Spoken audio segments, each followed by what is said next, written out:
नमस्कार इंदुमती मीडिया तरफ आज खबर को आपण मानक स्वागत। चंडीखोल रे मोदी ग्यारंटी देले प्रधानमंत्री 20,000 कोटीर 16 प्रकल्प हिला शिलान्यास। राज्य रे सामान्य बदली पाग तातीर आश्वस्ति मिली आगामी 3 दिन जाए वर्षार संभावना। एप्रिल 8 रे पूर्ण सूर्य पराग दृश्यमान हेब। डेंगू नियंत्रण पाई आगुआ पदक्षेप प्रस्तुत रहिबाकु सीडीएमओ को निर्देश। ब्रह्मपुर बेआईन आचार प्रस्तुति कंपानी उपरे चढ़ाऊ। निशारे बुड़ुछि भुवनेश्वर देशर तृतीय सर्वाधिक निशाड़ी सहर।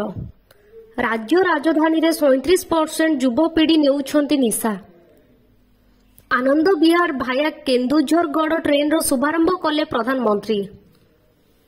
ईडी जाल विधायक प्रफुल्ल सामलको पुओ प्रयास कांति 3टी स्वतंत्र टीम करिसेंती जेरा। द्रौपदी मुर्मू को भेटिले एनसीडब्ल्यू अध्यक्ष।